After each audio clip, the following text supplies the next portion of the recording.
Hai, Assalamualaikum dan salam sejahtera. Untuk video kali ini saya nak kongsikan cara kita guna kita punya Chromebook sebagai komputer untuk kita buat development PHP dan MySQL. Sebenarnya Chromebook bukanlah komputer ataupun platform yang sesuai untuk kita fokus untuk development lah, tapi sebagai sebagai alternatif lah bagi yang mungkin dah ada Chromebook dan nak start belajar terus programming PHP, ataupun yang mungkin kurang bajet lagi untuk dapatkan komputer khas untuk buat programming ke kan. So boleh guna Chromebook yang low budget pun boleh juga, asalkan dia support Play Store.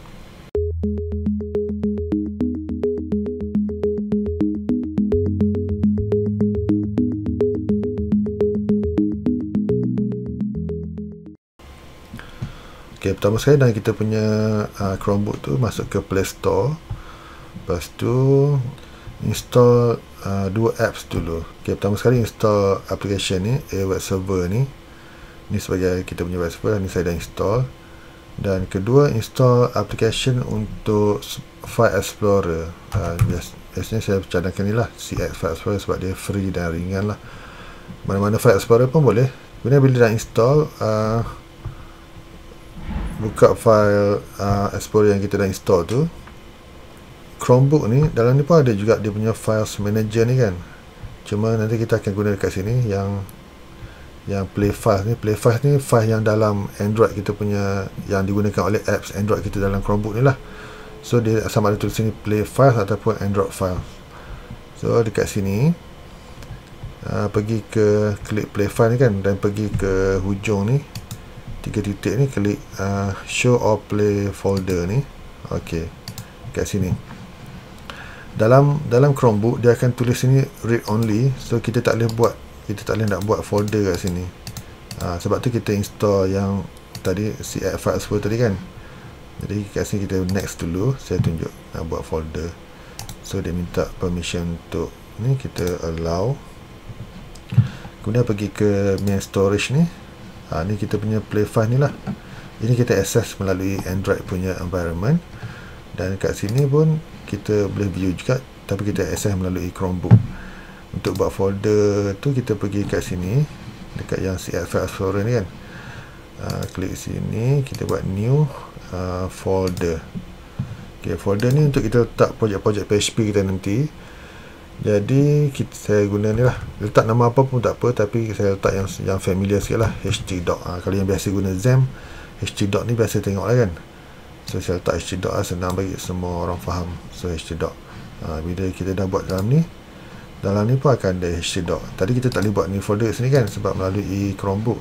So kita guna apps Android tu jugalah untuk buat folder.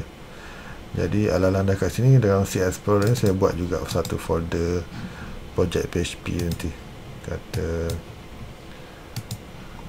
tak, projek PHP 1. Kita ada banyak folder projek, kita boleh letak banyak folder dalam ni lah. So dalam ni pun nanti dah ada mana htdoc. Dia dekat sini je, tak ada nak buat folder, tapi bila kita dah masuk dalam ni, kita buat folder kat sini pun boleh juga. Ok, itu dah set up folder. Kemudian ini saya boleh tutup, minimize lah. Tutup pun tak apa, tutup Play Store. Kemudian kita nak set up kita punya web server tadi pula. So kita dah install tadi web server. Ni untuk first time run, dia akan extract dia punya komponen apa semua, dia minta permission apa semua lah. So nanti saya skip sini bagi fast forward. Ok, application ni free, jadi dia ada banyak iklan sikit lah. Tak ada masalah pun, kita just continue to apps ni. Klik continue to apps. Ok, dia minta permission untuk ni, kita allow. Kemudian dekat sini dekat document root ni, kita ambil select, ambil internal ni, kita klik ok, dan kita pilih yang htdoc tadi. Klik htdoc. Jangan masuk ke dalam pilih folder project sebab nanti kita boleh guna satu saja. Pilih yang htdoc ni. Ok, select. Ok, dia dah nak htdoc situ kan. Dekat sini saya akan tunjuk bahagian MySQL dulu. Nanti kita start dua-dua. Ok, dekat MySQL ni user dia root. ni kan untuk login phpMyAdmin nantilah. Kena ingat user dia root, kemudian password dia pun ni user and pass ialah root dan root. So dia punya username root, password dia pun root. ok, balik ke sini.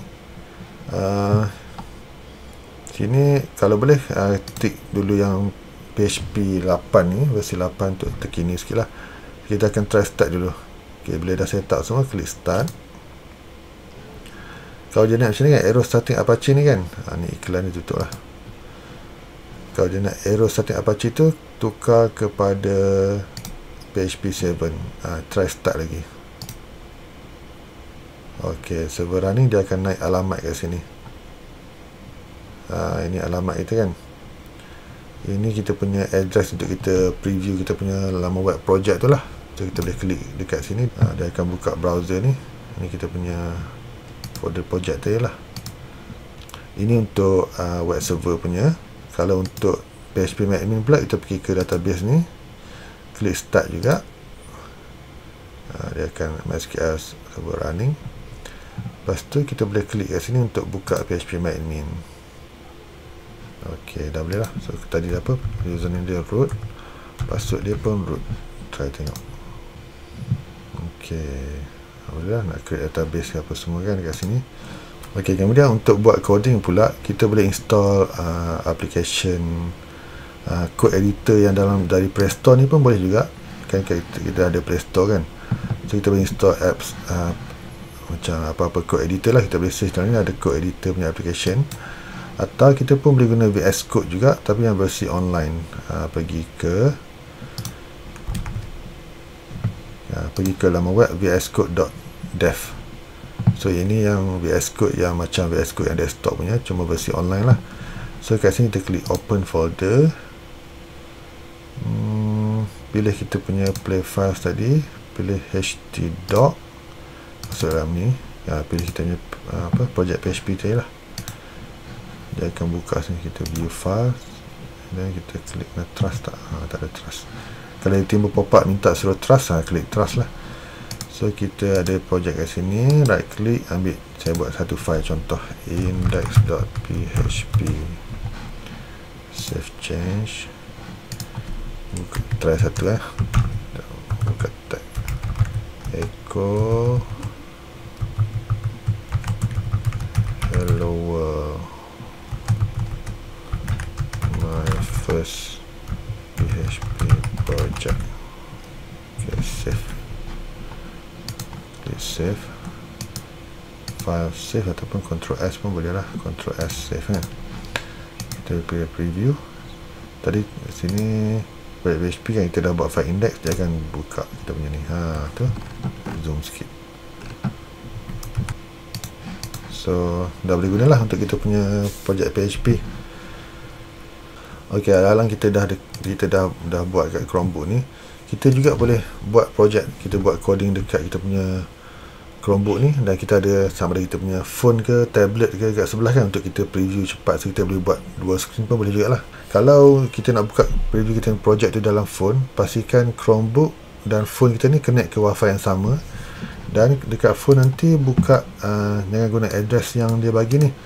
Kita dapatkan kita punya LAN punya address. Klik dekat ikon ni kan, pergi ke wifi ni, klik kita punya nama wifi yang kita tengah connect tu. So klik, dia akan buka dekat bahagian setting lah.